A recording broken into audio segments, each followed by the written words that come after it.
Friends, Ranjita রান্নাঘরে তোমাদের সবাইকে নতুন একটা রেসিপিতে স্বাগত জানাই। আজকের রেসিপি আমের চাটনি।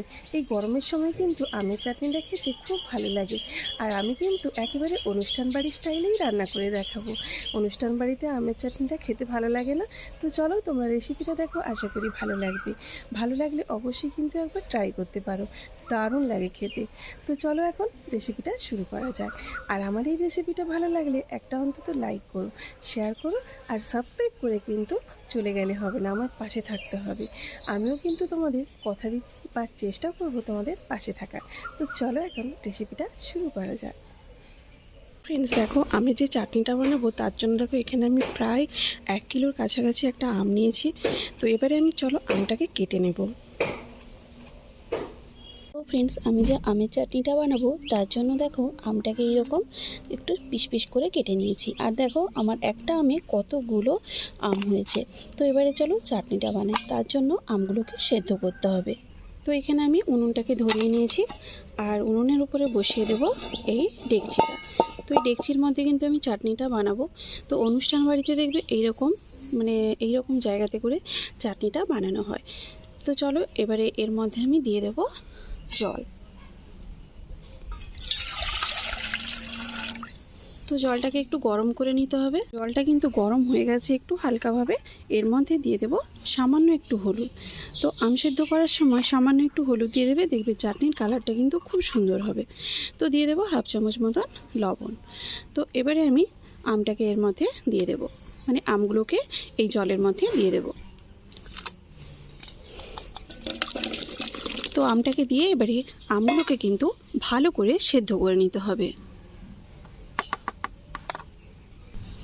তো আমটাকে একটু আমি নাড়াচাড়া করে নিলাম, এইভাবে করে দিতে হবে নাড়াচাড়া। তো এবারে চলো আমটাকে ভালো করে সেদ্ধ করে নিই। আমটা যত ভালো সেদ্ধ হবে চাটনিটা তত ভালো টেস্টি হবে। আমটা সেদ্ধ হতে হতে তোমাদের যে দেখাচ্ছি, দেখো আমার ঠিক মাথার ওপরেই আমের গাছ। তো দেখো আম ঝুলছে।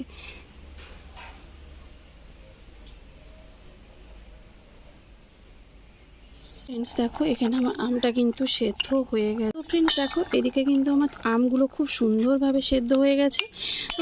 তো এবারে কিন্তু আমের মধ্যে আমি দিয়ে দেবো সামান্য একটু লঙ্কার গুঁড়ো, জাস্ট একটু কালারের জন্য, যেন ঝাল না হয়। চাটনি একটু হালকা একটু ঝাল ঝাল, একটু মিষ্টি, একটু টক হবে, দিলেই ভালো লাগবে খেতে।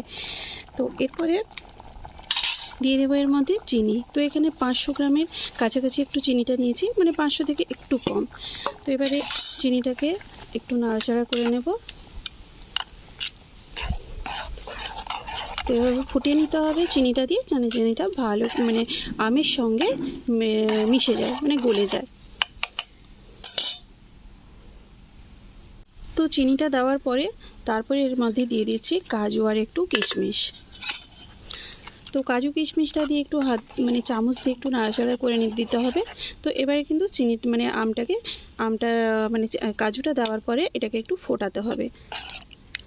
তো এতটা কিন্তু জল থাকবে না চাটনিতে। তো দেখো ফ্রেন্ডস, চাটনিটাকে কিন্তু একটু মাঝে মাঝে নাড়াচাড়া করে দিতে হবে। আর এতে আমি সামান্য একটু লবণ দেব। তো লবণটা সেদ্ধর সময় দিয়েছিলাম, জাস্ট আরেকটু লাগবে। তো লবণটা দিয়ে একটু নেড়ে দিলাম। তো দেখো কি সুন্দর হয়ে গেছে চাটনির কালারটা। তো এতটা কিন্তু জুস থাকবে না, আরও একটু শুকনো করে দিতে হবে।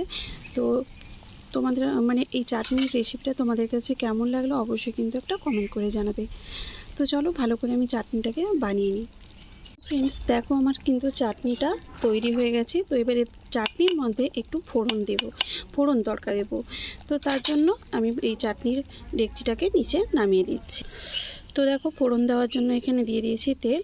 তো তেলটা গরম হয়ে গেছে, দিয়ে দেবো 2টো শুকনো লঙ্কা। দেখো শুকনো লঙ্কাটা কিন্তু হালকা একটু পুড়ে গেছে। তো এরপরে দিয়ে দেবো কালো সর্ষে। তো কালো সর্ষেটা দিয়ে হালকা একটু ভেজে নিতে হবে, যেন না পুড়ে যায় সর্ষেটা।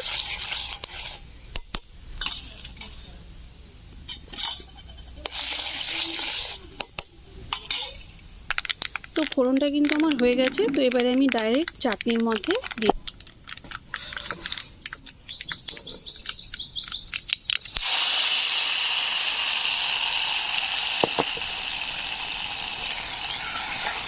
তো চাটনির মধ্যে দিয়ে চাটনিটাকে একটু ভালো করে নাড়াচাড়া করে নিতে হবে। তো ফ্রেন্ডস দেখো, পুরো কিন্তু অনুষ্ঠান বাড়িতে যেরকম চাটনিটা বানানো হয় ঠিক সেইভাবেই কিন্তু রান্নাটা করলাম আমি। তো চলো ভিডিওটা এখানেই শেষ করছি, দেখা হচ্ছে তোমাদের সঙ্গে নেক্সট একটা ভিডিওতে। ততক্ষণে তোমরা সবাই ভালো থেকো, সুস্থ থেকো, বাই বাই।